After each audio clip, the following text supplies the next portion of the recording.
Hi, and Namaste, and Hare Krishna. My name is Henry Jadikaya. Today I would like to give some comment on the book of my friend Henry called The 11th Naked Emperor.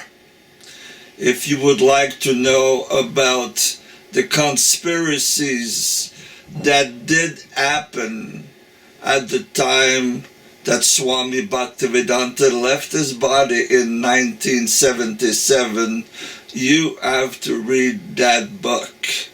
But today I would like to focus on one that possibly I knew best. His name was James Immel.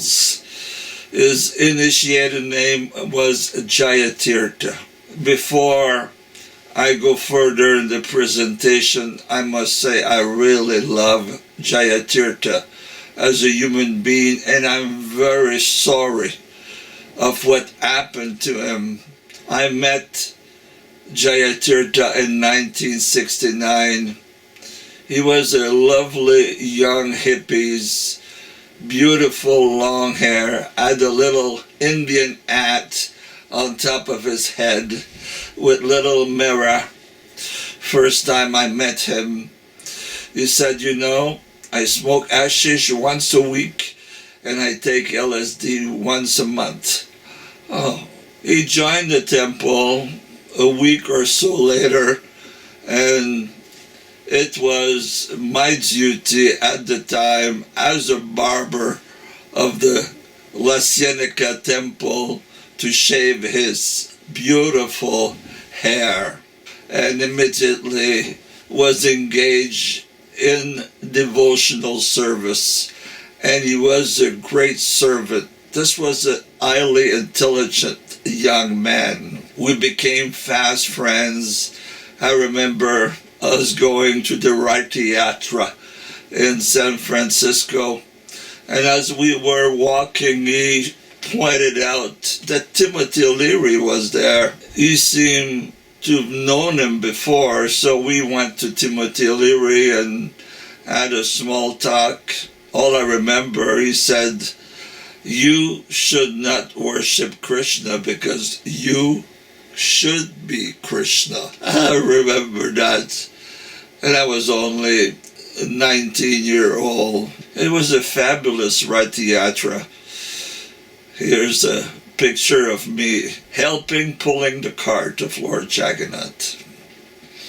And then, 1971, Swami Bhaktivedanta had instructed me to open temples in South America. So I came from New Zealand to Hawaii to Los Angeles and made a stop there for maybe 3 weeks to collect money to go down to South America. JAYATIRTHA had become the president or the vice president, super busy with all kinds of projects. He had gotten married to Manjuali. He seemed to be loved by all the community at that time in Los Angeles. He was still thinking that he was a guru. He still had followers. He was smoking marijuana and he was taking LSD. Probably the biggest mistake of JAYATIRTHA. He still declared himself a guru. This Navadita, who told me face to face one time, "You know, Henry, JAYATIRTHA is the Mahdi. He's the savior that the world has been expecting for thousands of years." JAYATIRTHA knew that he was doing something wrong, but he was also a good businessman. So he had maybe 20 to 50 people selling cheap painting door to door and bring him the money. And one of those people came down with his wife and 2 kids to live with JAYATIRTHA in Visalia. So this guy was a big picker, as they say. He could make a lot of money. So JAYATIRTHA sent him traveling. And while he was traveling, making money for JAYATIRTHA, JAYATIRTHA had the full-blown sex with the wife of this poor guy. Her name was Bhaktavasya. One real crazy woman, especially if you feed her LSD. He basically accepted her as the new consort, a person that JAYATIRTHA even took to see Sridhar Maharaj at one point. So this Bhaktavasya went to see Sridhar Maharaj, and she went very close to him. She opened her hand, and there was a hit of LSD in her hand, and she offered the hit of LSD to Sridhar Maharaj, and she told him, "Sir, this is the new incarnation of Chaitanya Mahaprabhu."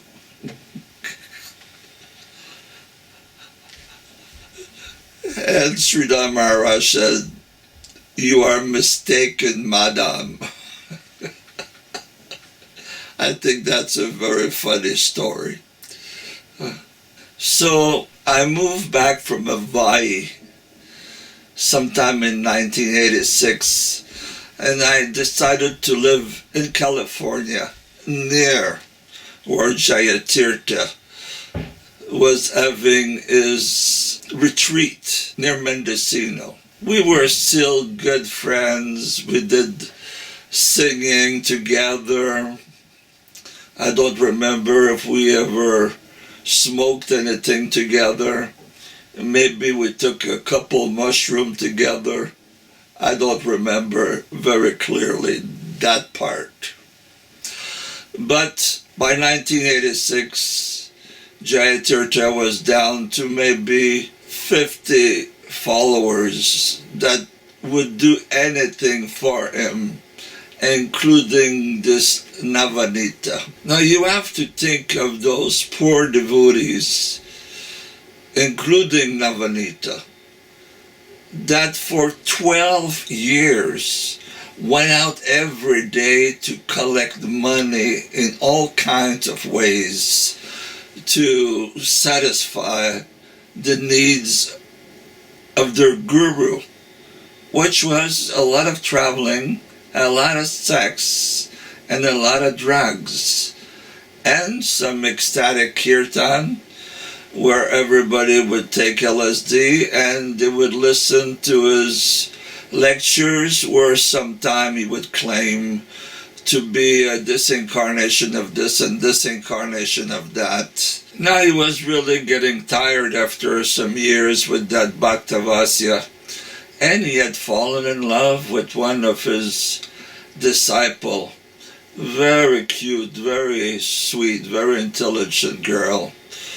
And basically at one point he abandoned Bhaktavasya, abandoned everybody else that had worked for him years and years and years and years, and maybe start a new life, because he was 39-year-old and he had burned all his bridges, basically burning his own disciple. And these people thought this was their ticket to paradise.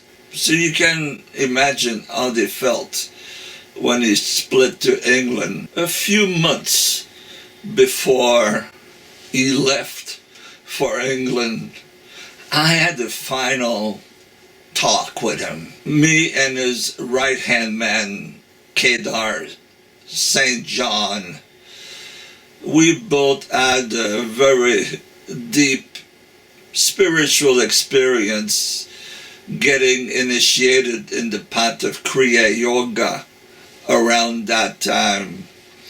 And it had become obvious to me, it had become obvious to Kedar. JAYATIRTHA was just bullshitting, cheating, pretending. So I personally had a talk with him at the end where I just told him, you have to stop this. You're bullshitting people. You're pretending to be a spiritual master, and you don't even have master your own sex life, your own drug addictions. You're very, very out of touch with reality, I told him. Well, he got very, very angry at me. He shouted at me, I shouted at him. And that was the last time I saw JAYATIRTHA. And then I learned that he was killed by Navanita.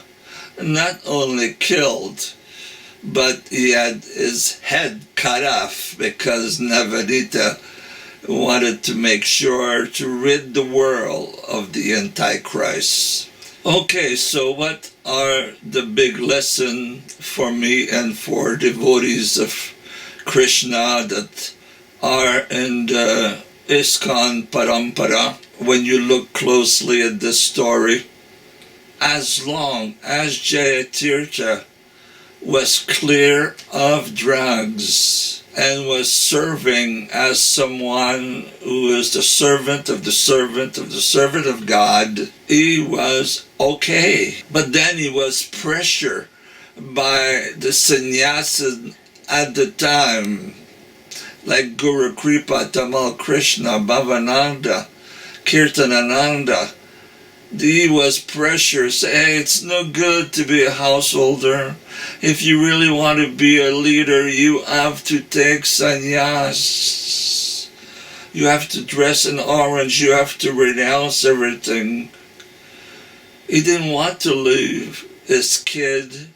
He didn't want to leave his wife, but he was pushed into it. This poor guy was in between choices that he didn't want to make. And he told me at some point there, he got hold of some marijuana. He could not smoke it because he was around devotees, so he ate a whole bunch of marijuana. And that's where the addiction set in. I have met many noble souls. Probably one of my best friends, Madhuvisa Maharaj. You see Madhuvisa? But he was a lovely guy. He got married, left everything, became humble, and went and do some menial jobs like cooking vegetarian pizza.